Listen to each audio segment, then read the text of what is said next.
My name is Thuy, and I'm coming from Mentor Club, who organized Fail Fighter, one of the major events that we have as one of our activities, especially for startups. So today, to be honest, today is my first event with Mentor Club. So support me, please. Give me a thank you. Woo. All right. So first of all, I want to give you some introduction about Fail Fighter and Mentor Club. So Fail Fighter basically is an event that we want to share experience, especially between startup to startup. Whoever start their own business before and they have some experience to share to those who are running their startup or are going to start their own business in the future. Because we believe that for a startupper, the story of failure is more important than the story of success, because we learn more about our own business through the mistake that we made or others made in their own business. So we create the event like today in order to make you and even ourselves to understand what kind of mistake we can avoid from learning from others' mistake. So we have made Fail Fighter, we have had 2 Fail Fighters event before, and today is a 3rd one.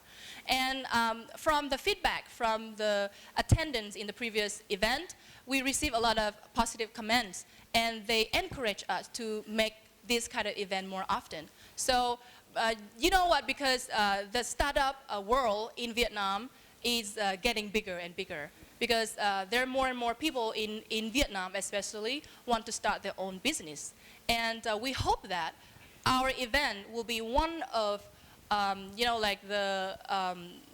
platform where we can connect startup and we can share experience and we can learn from each other and make our startup ecosystem much stronger and much more sustainable.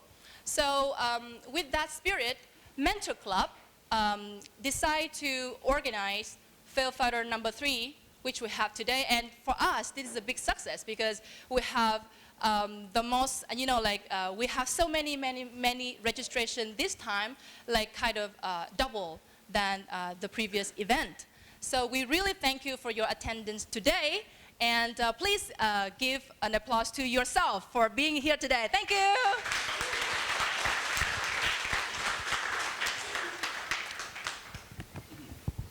So for the event today, we're going to bring to you 3 faces. three stories, 3 interesting, excellent, beautiful story. Maybe the story of failure, but they are beautiful in their own sense. So our speaker today, we are going to bring to you their story during their startup. Maybe some of them, they have more than one startup. I mean, they have more than one business before. And of course, the journey that they have been through, there's a lot of experience to share to you guys. So I'm sure that throughout the event today, you will learn a lot. I will learn a lot, and we all will learn a lot from each other. And to be, for the agenda of tonight, after my introduction about Fail Fighter and Mentor Club, I will invite our speaker to the stage, and they will sit here in these chairs, and each of them will share their own story. And after their story, please make question. So throughout their story, you must want some clarification. You may want to get some advice or some explanation throughout their experience sharing. So please raise your hand, or we have our tool today for you to submit your question too. And after the Q&A, we continue the networking. I know that we all did the networking before with the beer, with the snack, and with a lot of beautiful things here. But after the Q&A, we still have the networking. And at the end, we have the lucky draw. And please stay at the end of the event to enjoy our lucky draw. Maybe today you will be the lucky one, okay? Okay. Thank you. So we are very lucky because we receive a lot of support from from many people, especially from our sponsor. So we have Mark Lloyd is one of our distinguished sponsors today. They are organic snack brand. In the previous event, they brought their products here, and we had a chance to try their product. But unfortunately, today we don't have their products here on the table. But remember that Mark Lloyd is an organic snack brand. So we also have Streamy who helped us to put this event online, like live stream our event today. So thank you to them. Like today, we are not only exposed to everybody here, but also like thousands, even million people on Facebook or on internet. So thank you for that. And we really thank you, THＯNG, for sponsor the venue for us today. We really appreciate Tete for sponsor our drink. Please get more beer after this. And we have Ro, a brand for pork jerky. So please give an applause to all the sponsors. Thank you. All right. So now, we are going to play a short video to give you a little bit insight about Streamy and their technology for the live streaming. So please, it's very, very short. So please take a sip of beer and enjoy the video.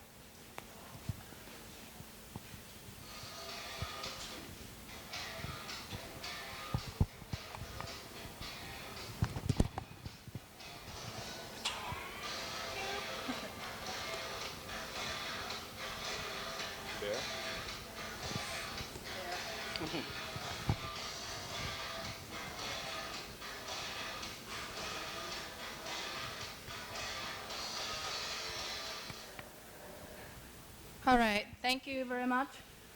Okay, so now we come to the most important part. I'm going to introduce our speaker today. Our speakers, first I want to talk about the person who used to work as the director of marketing of Vietnam Works, but he started up 3 businesses in his 20s. And now he's the CEO and founder of a new startup called Up. That is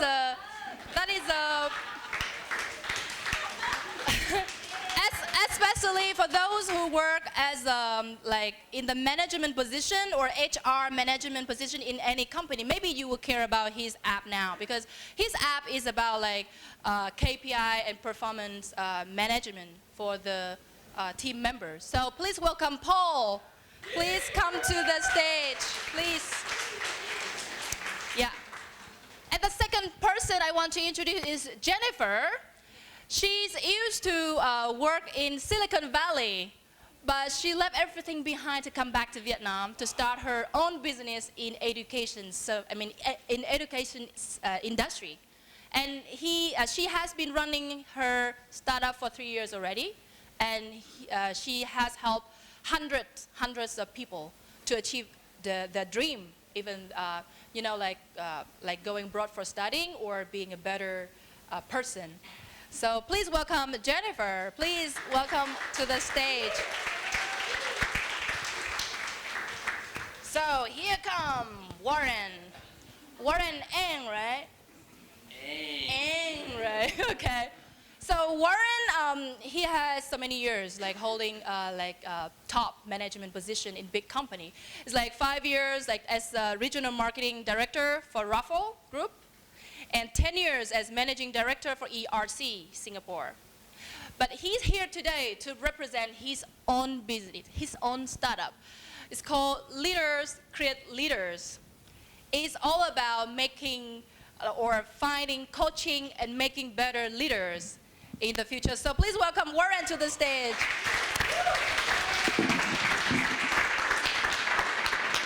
Thank you. Please grab your microphone.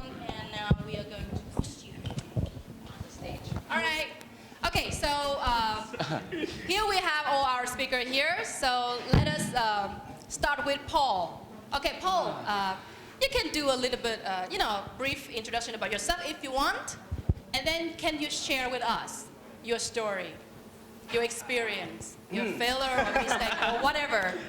Hi, good evening, everyone.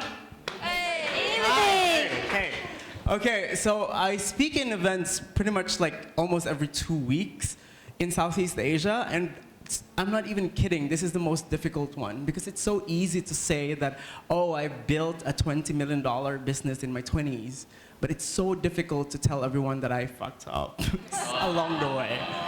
It wasn't easy to tell public that, but to people close to you, it's easy. And the other reason why it's difficult to share where you've sort of like failed, if the word even exists, is the first thing that comes to my mind is it reminds me of the people who were there for me at that time. And I get really emotional because when I talk about failure, the first people I remember are the people who opened doors for me, who made me through that stage in my life. And opening 3 businesses in Southeast Asia is not probably something that I wanted to do when I was younger because I grew up in a farming community in the Philippines. So I have so many failures.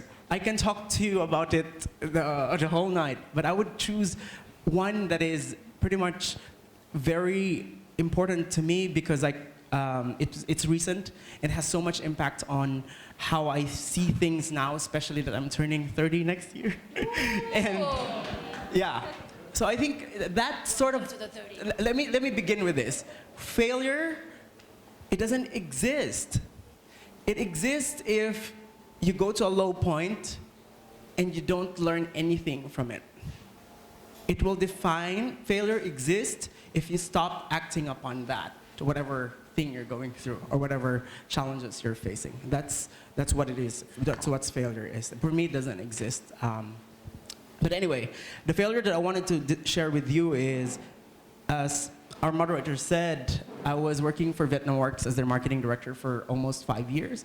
In the beginning of last year, I already planned that, okay, I'm going to end my contract at the middle of the year because it's 5 years. I need to do something new.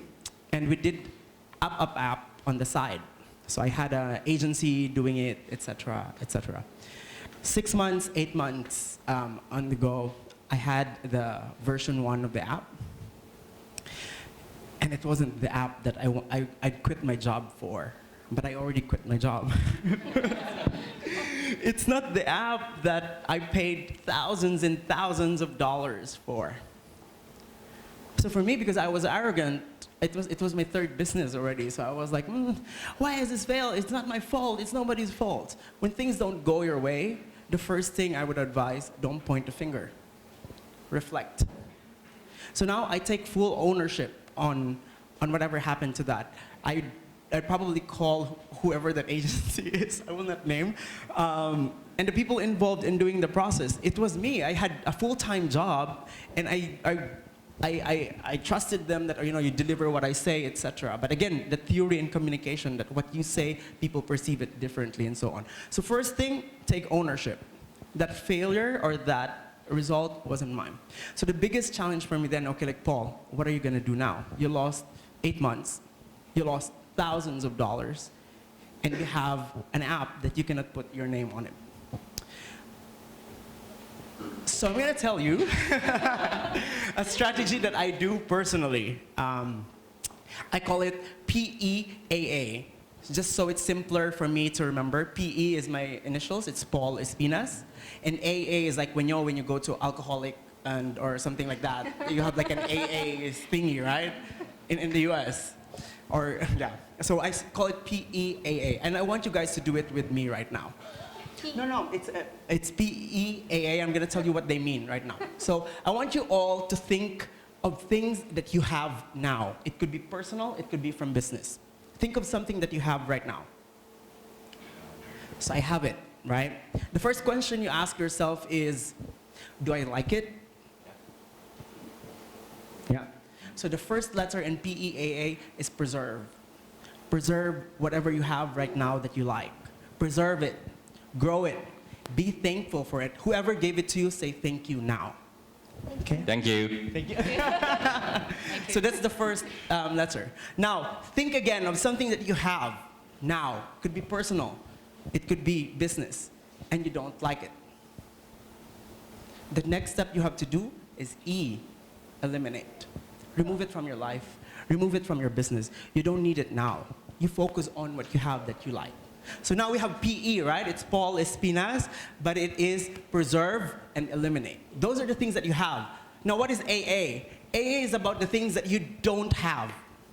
So think of a thing or something or a person that you have, and you don't have, but you want to have.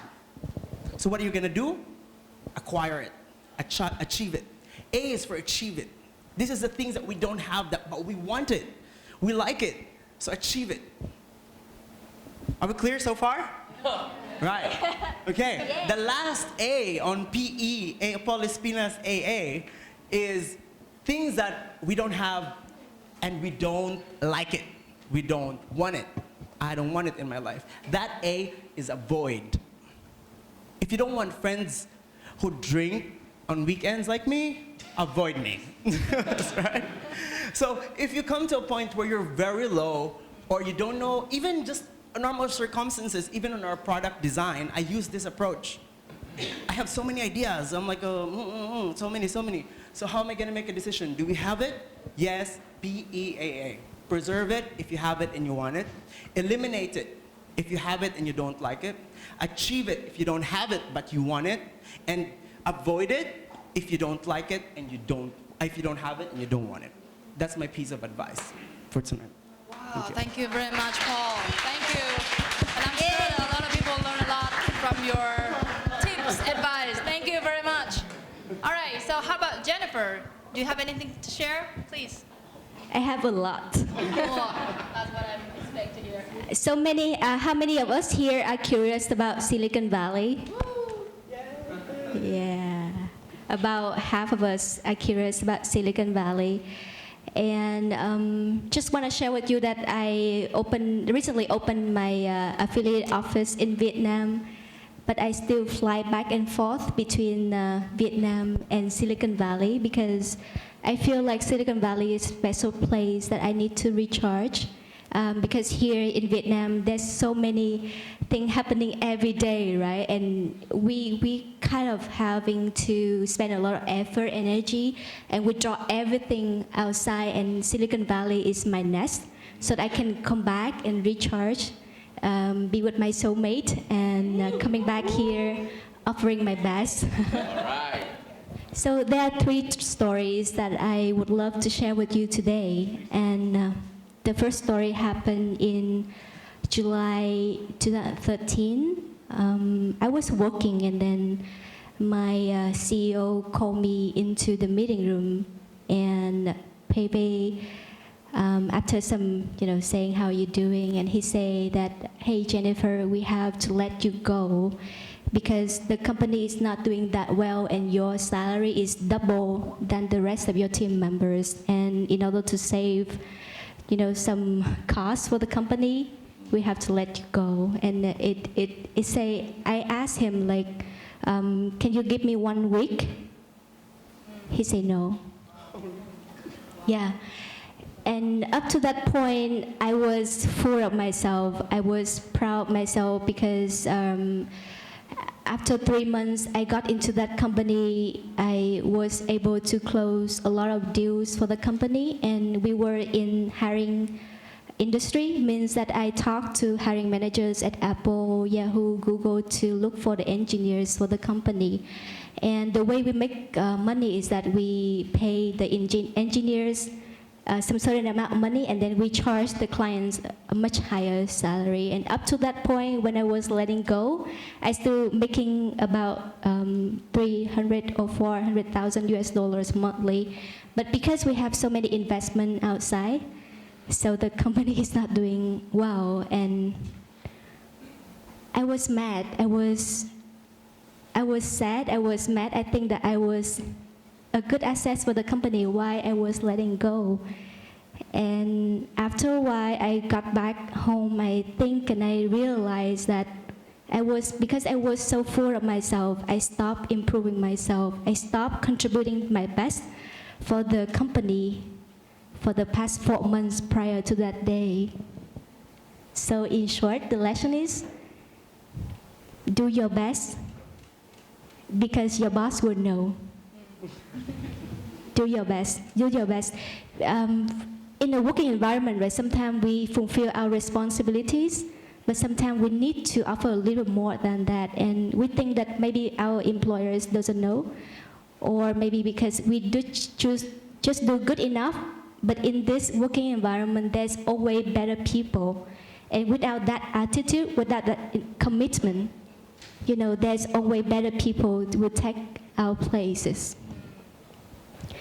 So the second story is in 2014. I was on LinkedIn and I say, wow, my whole time I was dreaming about doing something that I can go back to Vietnam, because Vietnam is always something that's so special to me.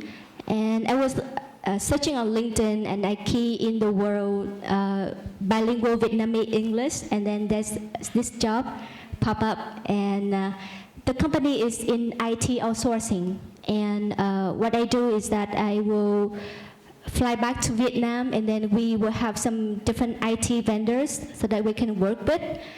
And because I miss Vietnam so much, I really want to be in Vietnam and then work with the people. And because I'm the only one in my whole family's generations to be in the US, so I tried so hard for that job. And after 5 rounds interview, and the last one is 6 hours, I was, in front of me, it was the CEO, the president, the international product director. So it's a 6 hours interview from 10 a.m. to 4 p.m. in the afternoon. And it's a nerve-wracking. At the same time, it's like I use almost my intelligence. I don't know if I have it at the time, but I was nervous. At the same time, I have to be confident. I have to do role playing. I have to answer all the questions. And at last, they offered me the job. And then the next 10 months, I was be able to fly back and forth between Vietnam and the US to work with different companies in Vietnam, and it was great. I have the US salary, but I live in Vietnam. Everything is more reasonable, and it was the job that I didn't like, honestly.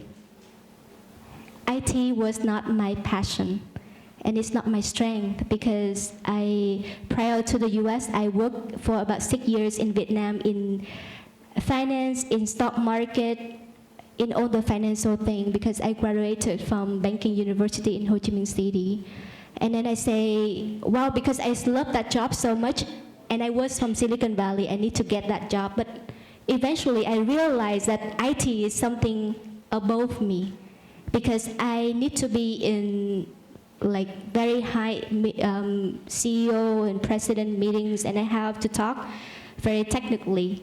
Like I have to be precise. I have to be, be able to present the IT projects in Vietnam to talk to clients.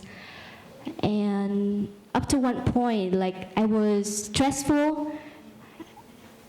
I'm not confident in myself anymore, and I have to quit that job. So the lesson is, if you fight for something, you have to be deserving that job. And if you're not knowing that job well, you have to ask for help. Because after I went back to the US, my one of the IT manager at Cisco, he said that you supposedly need to ask for help, because you can hide it, but then you can hide it forever, what you don't know. And especially in Vietnam now, the startup environment is booming, right? And I know that many of you here are working on your startup, and you have Vietnamese team member, you have foreigner managers maybe, and always checking in if your team member understand your point, because they might say, hey, I understand, but actually they're not. So please checking in. Please make sure that your team members understand. Please communicate.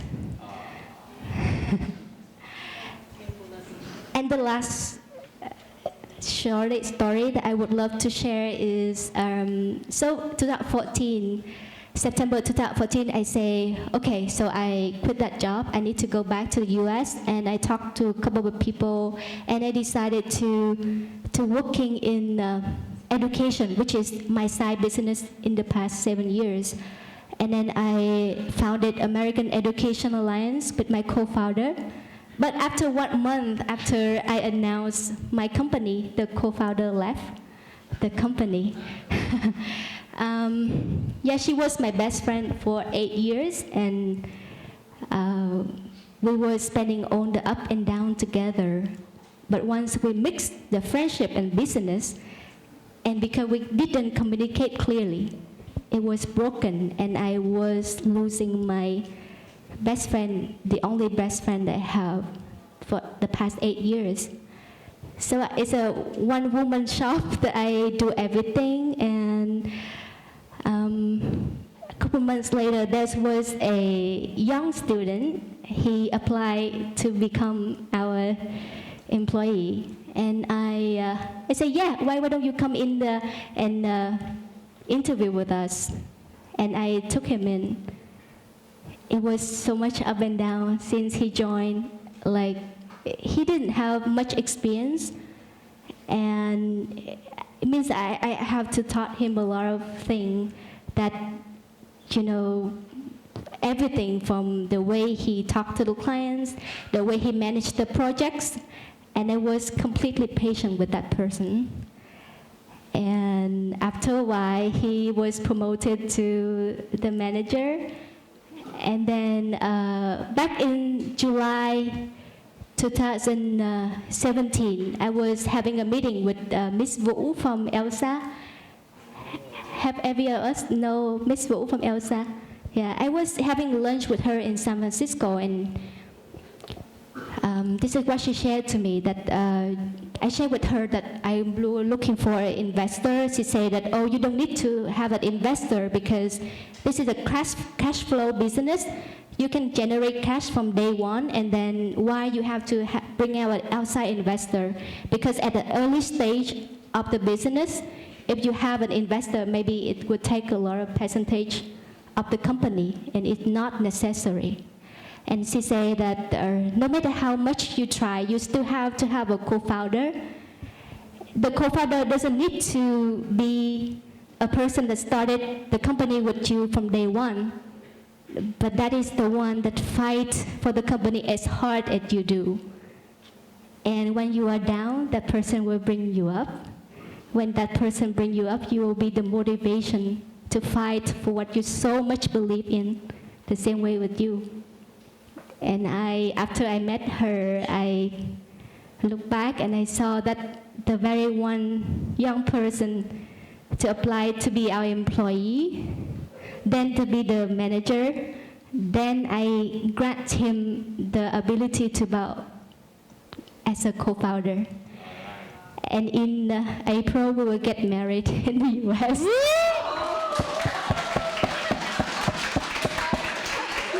Big sacrifice. So the lesson is, once you identify someone who you trust, who have the uniqueness that you don't have, and who fight for you and what you believe in as hard as you do, build that person and don't let him go.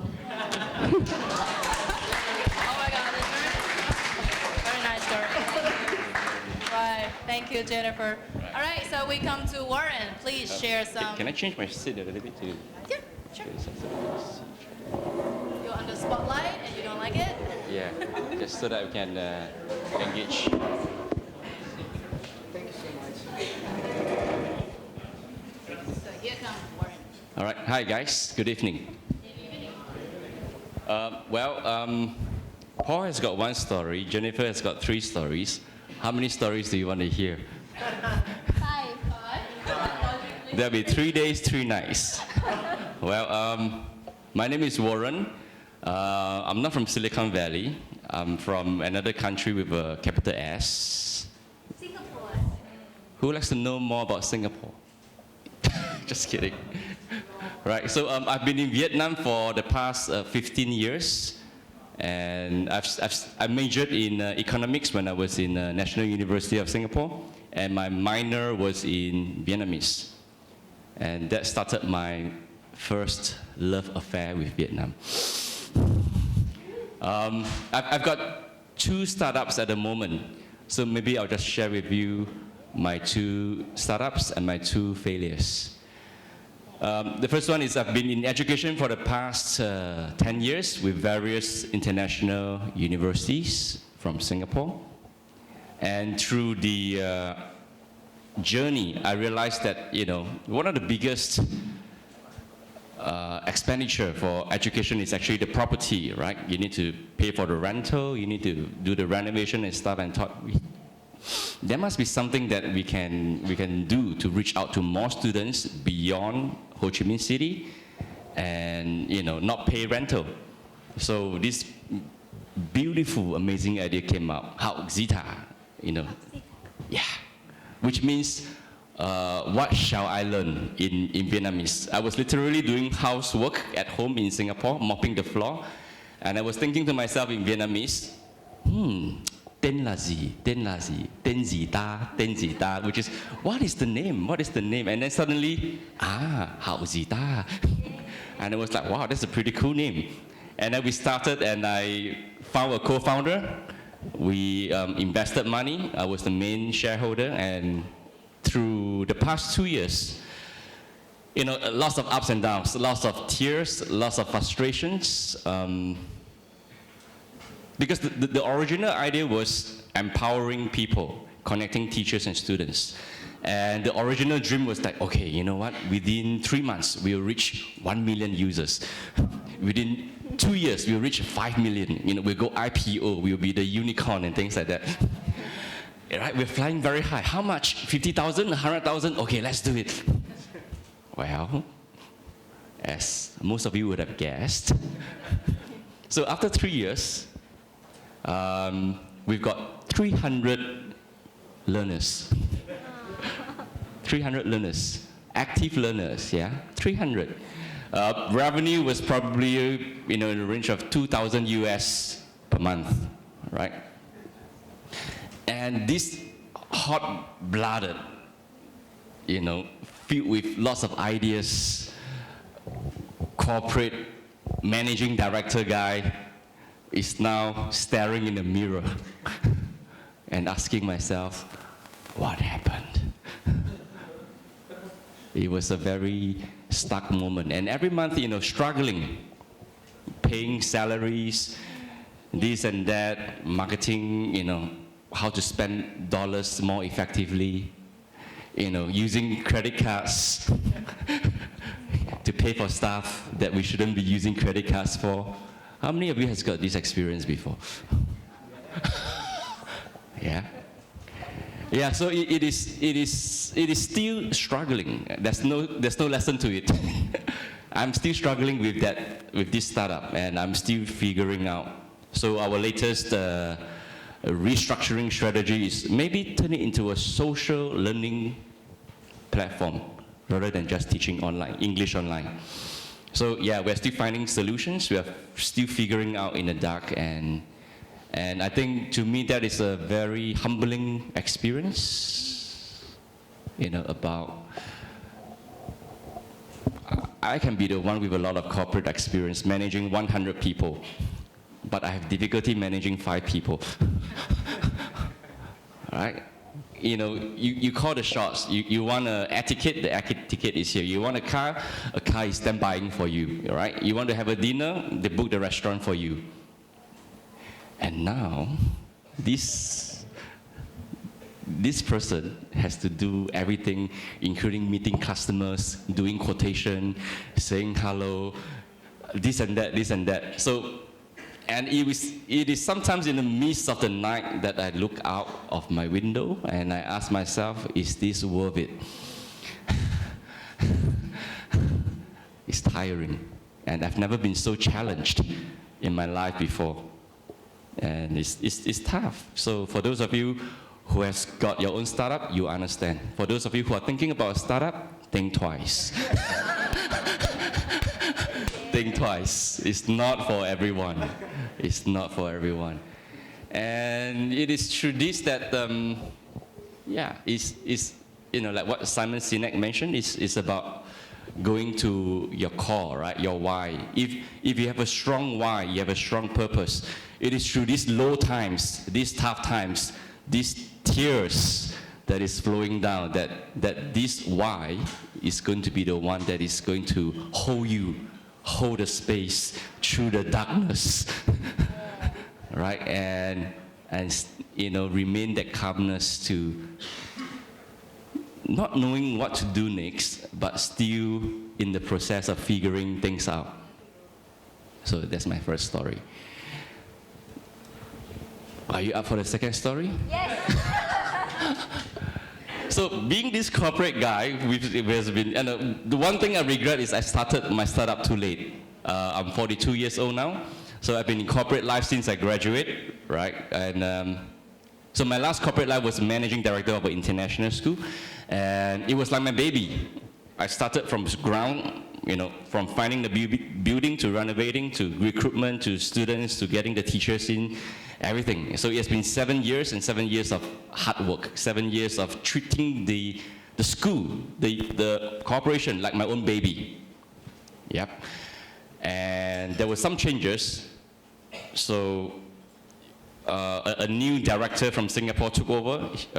She was totally micromanaging. One day she shoot an email, "Warren, how many toilet rolls are you using in your school every month?"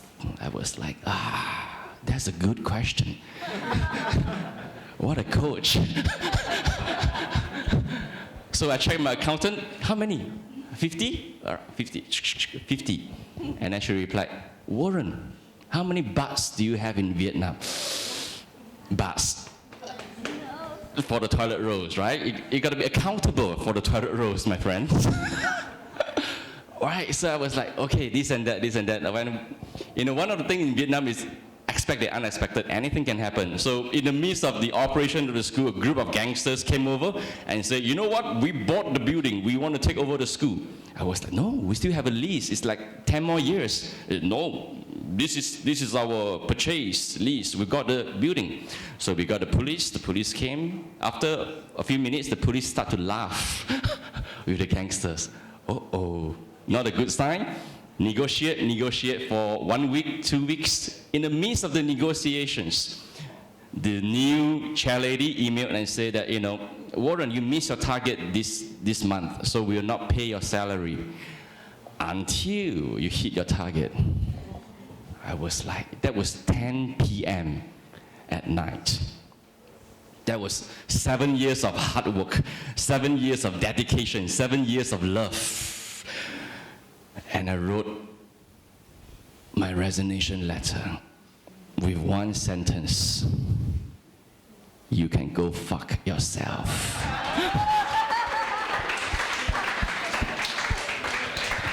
Well, it was so cool, right? It was so cool. I regretted it. That's saying goodbye, to corporate life. I joined a second university for a short while, but more of to hide myself. Actually, I was in a depression for 6 months because I was like, oh, what happened to my 7 years? What happened to all my, hard work, appreciation from people? There's nothing. It's zero. It's back to ground zero. And I was bitter about it. I was complaining. Whoever that I met, I was like bitching about the situation, bitching about the boss, what have he done to me and stuff like that. Until one fine day, while I was doing my bitching, one of my staff asked me, she stopped me and she said, "Warren, how many times do you still want to repeat this story?" That was a good coaching question. That was like a knife pierced into my heart, and I realized that perhaps it's time to accept. Yeah. Accept the situation, accept the failure, accept that I am fuck up. Yeah, accept that I will need to start all over again. So in the midst of my house guitar business, right, with expenditures and in the midst of what can I do next with my life, that comes the new idea of leaders create leaders, to grow more leaders through leadership, through coaching, and through 6 months, it's been 6 months now, it's been doing pretty well. In fact, now Leaders Create Leaders revenue is supporting my house guitar business. Yeah, so it is still juggling. I'm still learning and I'm still growing, and I am proud to be your student, Warren. thank you. Thank you very much. So our speaker have shared their story, and now come to your question. If you have anything to, to ask for explanation, clarification, or any question for advice in your own situation, please. Okay. Okay, so what do you do at your lowest? Because I've had a really bad burnout before, and I feel like giving up, but then again, I don't feel like giving up. So what do you guys do in those moments when everything is just really fucked up? And you eat noodles every day. That sounds familiar. When you're like at your lowest, right? Oh my gosh. It's difficult. My initial instinct is to talk to people that gives me positive energy, because I do a lot of meditation and yoga, etc. And for me, if I cannot anymore bring myself up to a positive range of energy, I'd call people who give me that energy. So the first person on the list is my mom. She's still living in an island in the Philippines. I'd give her a call and like, hey, how are you, etc. And then the positive energy starts coming in. And then when I think clarity is in there, then that's the time I start reflecting on what happened.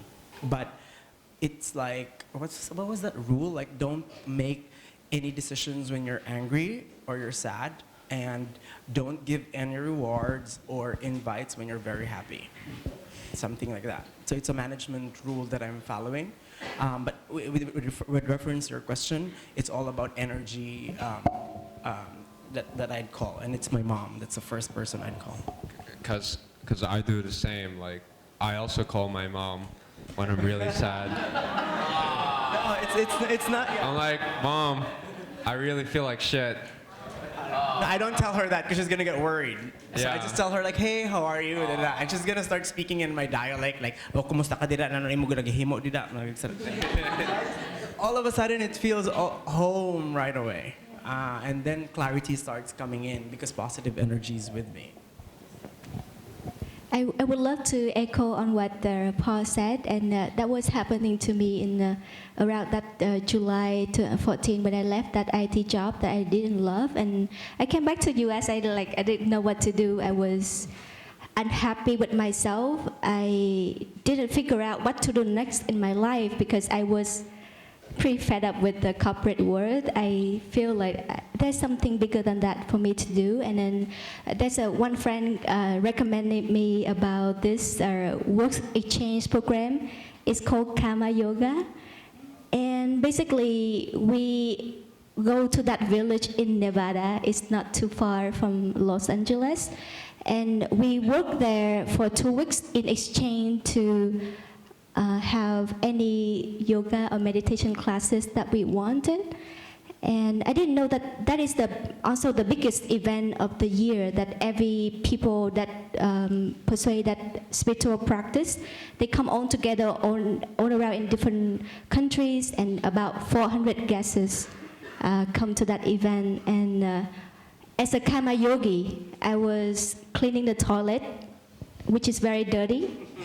I was cooking with a big pot, bigger than Paul right now, doing those kind of jobs. And when I was cleaning the toilet, there's this one question hit into me. Say, hey, you was having wonderful jobs with high pay. You don't have to do this kind of thing, like Warren just said, right? We have to do every single thing, and it's my ego spoke at the time. I say, Jennifer, you don't have to do this. But after a while, I keep doing the thing that we think that is low standard, is low level. But I learned to do it. And with that practice of meditation and yoga classes, I realized that eventually I found joy in everything that I do. And we say that happiness is not seeking without, it's seeking within. Practice until one day you can realize that, hey, I can do this thing on my own, and I can find the happiness, the joy within me. Don't stop once you find that. Yeah, thanks. For me, I'm more direct. I just cry. I'm a crybaby. He's a mummy boy, all right? I'm a crybaby. So, yeah. In fact, just a few weeks ago, I secretly went to LinkedIn. Secretly. And I pressed on the look for jobs button. I was like, damn, this is tough. Damn, I miss the corporate life. I miss my 5-figure salary.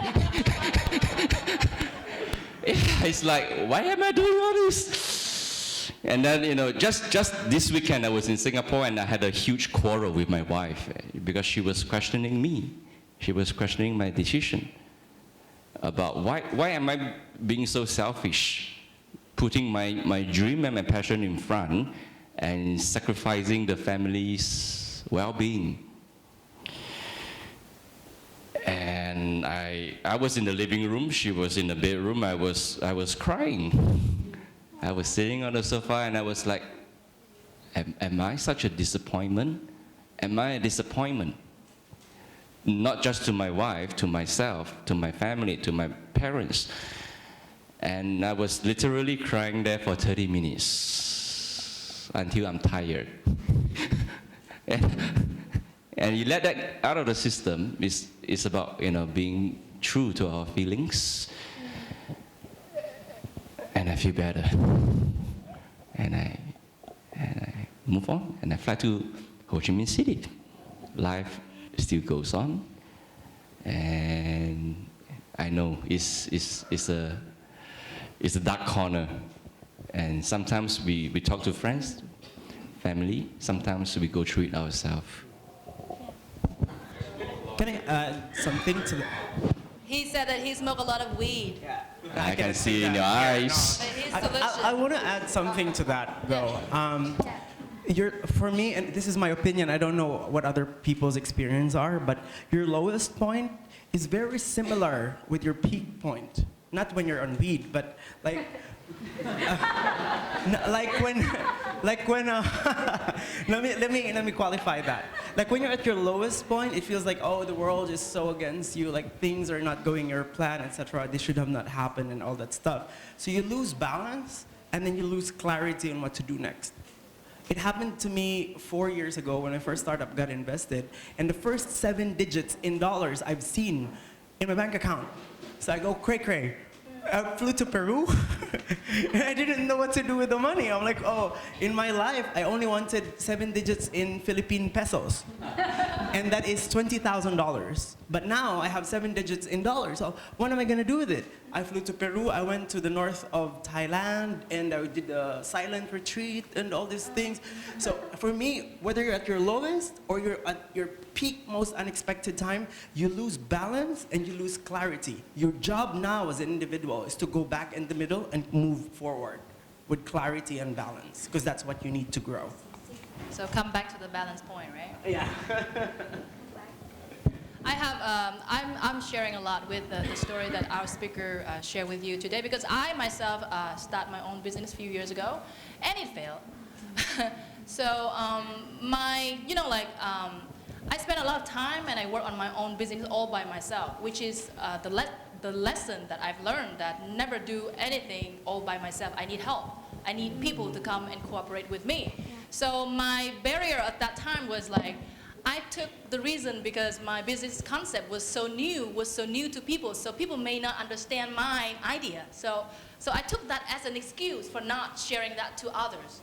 So I kept to myself, and I worked all by myself on every single thing. I recruited my own team. At that time, when co-working space was something really new, I didn't go for it because I was thinking, now my business is supposed to be something, standard. I will go for my own office, my own team, whatever, So I start my own business without opening myself to others. So that is the reason why I failed, failed very, very big time, So I also faced the moment when, when I reached to the point that I have to admit that I'm failed. So I called my mom, and I told my mom that, Mom, I'm so tired. So my mom told me that, okay, if you don't like it, if you're tired, just quit. So, at that time, for something that I have invested a lot of time and money, I put all of my saving on my business. So all of my saving, everything, I put in there. And then my mom just said, just quit. So I was like, no, I'm not going to quit because I've spent so much effort on this. So, but my mom said that, no, there's something that doesn't work for you anymore, just quit. So later, I was thinking, all right, so maybe those who don't have the business mindset like my mom, maybe have the best solution at this time because, at that time, I realized that, okay, I really need something new. I mean, totally new direction, new business idea, or even new opportunity. So I decided to close it, and I turned back to the corporate life. At some moment, I spent all of my saving. I don't have money anymore.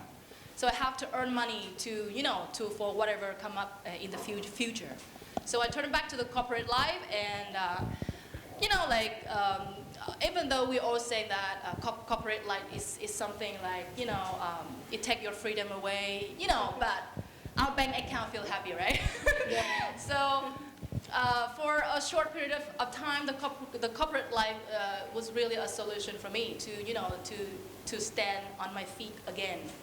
So if you are going to start up, or if you are running your startup right now, and in the future if you fail, the first thing you have to deal with is the emotional crack up.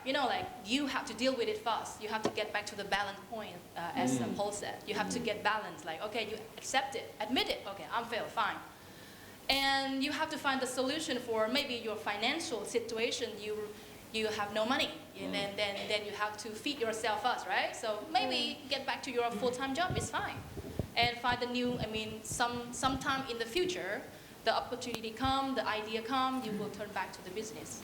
So, for me, running a business is like riding a roller coaster. It's up and down, up and down. If you feel too scared of it, if you feel like throw up, because it's so spinning, just quit and stay and get some rest for a while and get back to the ride. So I really share your There are two sentences basically that I always remember when it's so difficult to make a decision to move forward. In that sense, it's go back to safety or move forward to grow. It's always like that. When you come to a point where you have a very safe job, gives you 5 digits a month or whatever is comfortable with you, well, that's your safety. Is that what you think you need right now?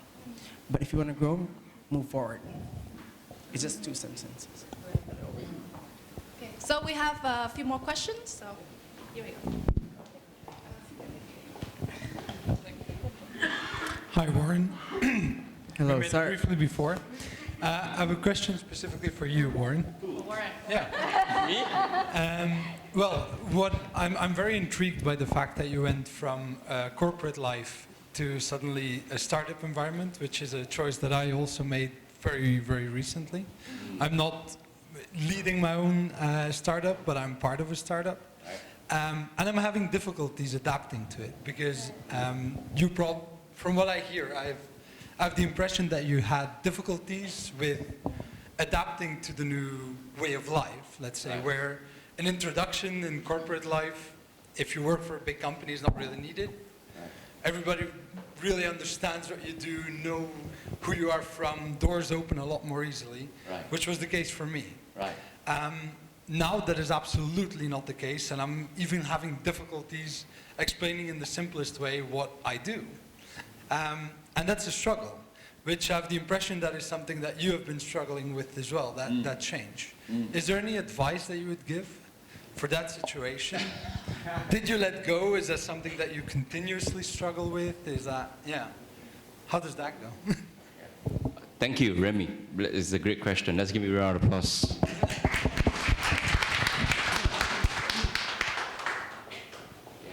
So, you know, in corporate life, if I stand, people stand up immediately. If I sit, people sit down, right? When you are in a startup, people don't care what you do, right?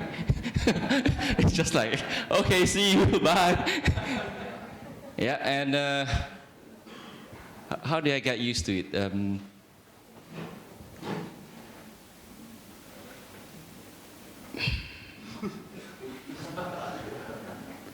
It's a humbling experience, so you just have to get used to it. I'm trying to give you a better answer.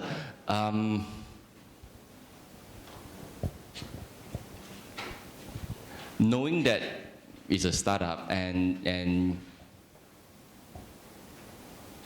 putting your purpose for the startup in front of your ego. And because in startup there's no ego, right? It's more of what you want to achieve. And if that purpose is more about, we call it the purpose statement, right? Which is more about contributing to something, to your community, to the people around you, creating value, and focus on that, the bigger stuff, so that you don't sweat the small stuff. Right, and you know, whatever hard work, small stuff it doesn't matter anymore, because while you're swimming in the big ocean, you look up and you see that the light tower, that is the one that you're aiming for. The fishes, the sharks, the waves, that you can deal with, as long as you once in a while you look up. That is the tower that I'm aiming for. So that's how I deal with it. What's your name? Remy. Sorry? Remy? Remy. Right. For me, I had 2 startups on the side while I had a full-time job, right? For 5 years, and I did that. But when I transformed full-time with a startup, what I realized is there are 2 things: your what and your how. You're asking us with the how, like how should I feel here, how should I adjust here, etc. Have you set your what's already? The business goals, your personal goals here, right? You cut it into tiny, tiny bits. This is where the Facebook mentality comes in, celebrating small wins. Now, in 1 year after jumping from corporate to startup, this is what we want to achieve. On the first 3 months, this is what we want to achieve. Chop it into a weekly achievement. So when you're there and you're focused on your what and you're achieving your what, you don't think anymore of the how I do feel here, like, you know, I have to adjust here, because you see the value of what you do. I seriously believe you jump from corporate to startup because you found a value in here and a purpose in here. Now you need to chop that into tiny, tiny pieces, because every little small wins, every time you achieve that, there's a psychology in your head that reinforces that, hey, you're doing something here, you're progressing to that. And in that sense, you download the app because it allows you to do that. Didn't see that one coming. Wow. Thank you, Paul. Wow. Thank you, you guys. Any more questions? Okay, here you go. Hello, guys. First of all, I want to say I really do appreciate all your sharing today. So thank you. My name is Tan, and my question is, so when startup, you need your team. You cannot do it alone. So how do we find our teammate, and how do we know that that person is the one that will be the one who the most contributing to your startup and who go along the way with your startup, and how to get that person? Yes, that's my question. Finding the right Yeah, all of them. founder, right? Okay, let me go in first. Startup changes, it's like a chameleon, like, it's gonna change so fast. We're a 10-month-old startup from $0 to $6 million valuation. And we're finishing our Series A after 10 months of launching. Right, so when you're finding your co-founder, you have to expect that that startup is gonna keep transforming. So you cannot really fully define who are you gonna work at the early stage. Because if you think you're gonna raise your Series A in a year's time, then that's a different technical skill sets you need. So, but of course, there are technical skill sets, like for example, our CTO, Dr. Mariano, is here. He's on the tech side. I know that he can do the technical stuff, right? But the first step you'd know is you proclaim it. Why are you opening this startup? What is the startup concept about? And it's gonna start attracting people who has the same purpose with you, but different technical expertise. So for example, Sir Vlad, he was a professor in my university 10, 12 years ago. That's where we first met. He came to me and said, Paul, I'm the one who's gonna code that app. We're gonna build it together. If I didn't say it, nobody would have known. So proclaim it. What's the purpose of the startup? What is the concept? And people will start coming in. That's number one. Number two, the roles of people in the startups are gonna change. You're gonna change. So you cannot constrict that my co-founder has to be like this. You need people you can work with technical skill sets, and you need people who can grow with you throughout the process because you can work together throughout the transformation.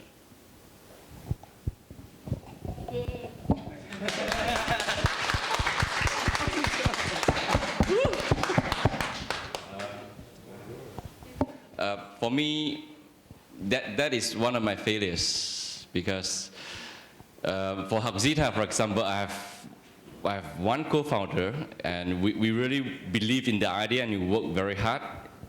It's been 2 years and I haven't seen him for the past 4 months. We are very different, right? Because he's good in something, I'm good in something else. And we thought one of the key rules of finding co-founders is somebody different with good diversity so that we can add different values. So what happened? I think, as what Paul mentioned, we evolve as a startup. We have high expectations. And when expectations are not met, people tend to have other priorities, like got married, family, baby is coming, and just slowly disappearing from the scene. And I think the lesson that I learned is to be aware of it and to be more open, because I haven't spoke to him about what's the situation. Maybe we should have a conversation to see what is his status and how we can carry on with or without him, just to reaffirm that. So that is one of my failures. For leaders, create leaders is a community. So my co-founders are my team members, my leaders who create this community together. And during our community sessions, I felt so small. I felt like a drop of water in the big ocean. So that was totally different feeling, and I felt so good in it. Because the community is there to support each other, to add value to each other, and I'm just a facilitator. So in the other startup, from one co-founder to we have 25 members, so 25 co-founders in the community, and everyone is putting on, everyone is adding value. Totally different experience for me. I would love to share a little bit more on that, and I do feel like in the startup environment, we can't have someone who like to have a stable life. As what Paul shared, right, it's change, it can be up and down all the time. So what I want to see is that I do care about their personal goal, and if their personal goal can align with the company goal, and if can see what I want to attract people in is that there's one saying that if I'm the stupid person in the meeting room, then I am in the right team. Means that each of your team member has to have something that better than you. In order to see that, you have to have a set of interview questions and listen very carefully and trust your gut. Once you choose that person, if only they outgrow you, your company, or your company outgrow you, you can let them go, or else be patient and grow them up. They can be a valuable asset, and you can turn that coal into diamond one day. So please be patient. Just one. That's good. That's good advice. Thank you, all of you. We still have time for networking, so save your question for our speaker during the networking session. Because now, because of our time restriction, so now we have to move to networking. You people have more beer, please, more snack, and come to talk to our speaker or talk to each other and ask more questions. So they're willing to answer all of your questions. So, I would like to say thank you, our speaker, Paul, Jennifer, and Warren, for your helpful experience and sharing.